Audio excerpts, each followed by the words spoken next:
need Dragon Sword power!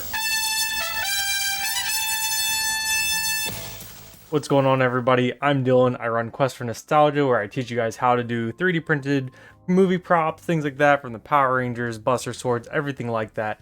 And my goal is to hopefully help you guys get a piece of nostalgia for yourself, help you guys learn how to make these things. So in this video, I'm going to teach you how to make the Green Ranger helmet. You guys have asked for this a ton because you used to see it in the background of the videos, and I've had the chance to make 2 more of them. So yeah, we're going to teach you how to make your own Green Ranger helmet, so that way you guys can have a piece of nostalgia here. And yeah, this helmet is super, super cool, and I love the way that this thing came out, and I hope you guys are excited to learn how to make these. So if you've been watching the channel, you know that I did how to do the White Ranger armor, how to do the helmet, the Red Ranger turbo, and the Green Ranger. All of these were played by Jason David Frank, so his passing hit me really hard, but it gave me more meaning to do even more of these projects and just made them even more special to me. So I hope you guys enjoy this, and like I said, it's in honor of Jason. With all the scalping going through the roof of all of the different items, things like that, I'd love to teach you guys how to just use a 3D printed kit. You know, I can definitely do kits for you guys, and that way you guys can get them way cheaper and do them yourselves and then come out awesome instead of having to pay the crazy high prices. So just let me know if you want to message me on Instagram or on the Discord. The links will be in the description below, and send me a message and we can work on getting you a kit so that you can follow along and make this helmet. But thanks for your support as always. If you want to support Patreon, Quest for Nostalgia, my Amazon wishlist, send rolls of plastic or different things like that, or just like, comment, subscribe, the things that help me beat the algorithm and help me grow. So let me know in the comments below, what's your favorite Ranger, what's your favorite season, or, you know, is there any other Super Sentai stuff you like? Do you like the Beetleborgs or anything like that? But let's talk in the comments below, and that really helps me out. So let's get started in this build. So yeah, like I said, this was my most requested video by a long shot. That's because you used to see it in the background. Everyone wanted to see how to do a Green Ranger helmet. And I ended up selling that one and making 2 more, one for a commission and one for myself. So I worked on 2 at the same time. So as always, we start with the 80 grit sandpaper to get rid of the layer lines of the PLA. I mainly stuck to wrapping the sandpaper around a sanding sponge and going by hand for this project, as opposed to hitting it with the big orbital sander. I then ripped the sandpaper into smaller strips to sand in between all of these teeth, and it takes forever to do. With the 80 sanding grit looking really, really nice, it's time to go to the next step, which is 120 grit. Same as before, sanding sponge with the 120, and then I rip it into smaller pieces to really get in the nooks and crannies. As you know, I'm always trying to see how to get the print looking the smoothest, and I've tried UV resin, I've done Bondo with acetone, and just a bunch of different things. This time I went back to using UV resin, but I used a water washable UV resin.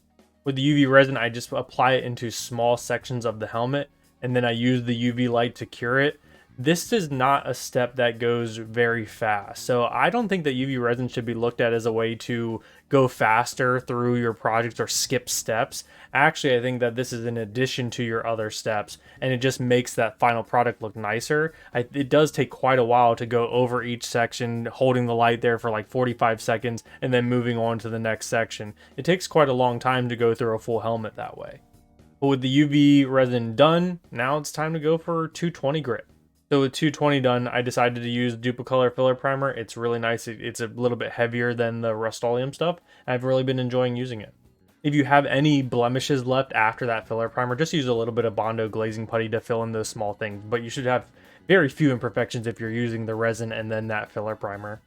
With those steps done, we're into 320 grit, and that's going to get this thing looking nice and smooth. After the 320 layer is done, I then take it up to the bathtub and I wet sand this, mainly focusing on metallic areas like the mouth and the teeth. I wet sand that with 600 grit wet sandable paper.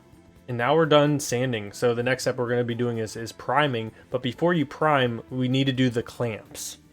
So what I do is I tape the helmet together, and then I trace out the holes of the clamps. I drill the hole through, and then I hand rivet those clamps together to give it a really professional look. I plan to do a tutorial on just how to hand rivet the clamps to the helmet. Now that the clamps are done, we can actually go ahead and start the painting process of this helmet. So the first thing we're going to do is we're going to use a gloss black primer as our base coat. The gloss black is for the eyes, and then as well as it's the best base coat for a metallic, so the mouth being silver, it's a good underlayer for that. Make sure you're doing light coats because we're not going to be sanding anymore, so you don't want to have runs. So Make sure if you have to do 2 coats, do 2 coats, but don't lay it on too heavy.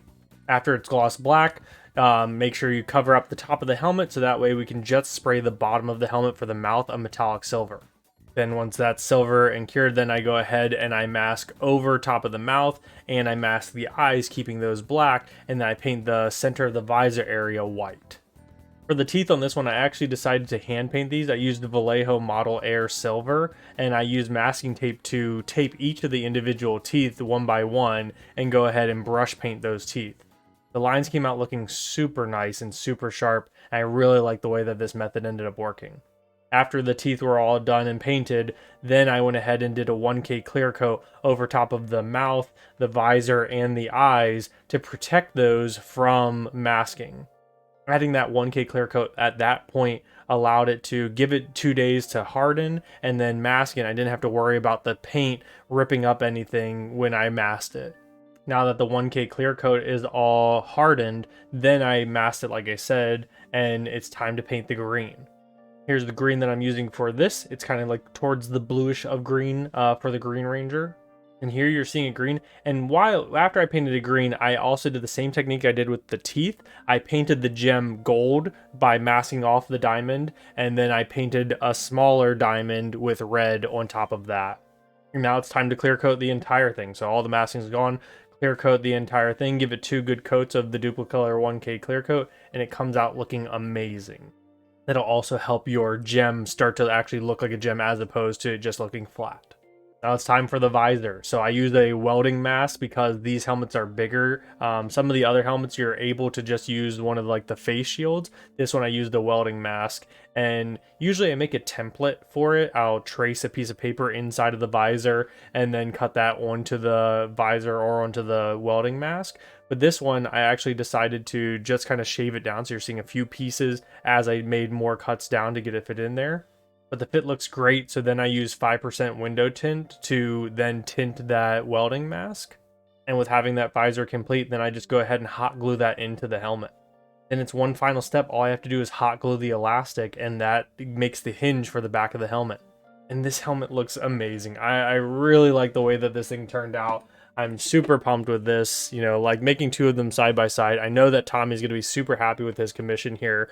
This helmet is just really nice, and like I said, it's very easy to do. You can do this, so I can print you guys kits. Just hit me up, I'll print you guys a nice kit, get it all printed out nicely, and you can follow this video and make your own. That way you don't have to pay crazy prices for the Green Ranger helmets. Now, as always, if you made it to the end of the video, you're the backbone of this channel. It really helps me out.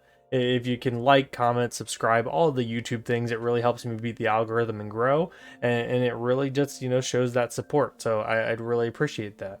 But as always, I love you guys, and I'll catch you guys in the next one. Peace.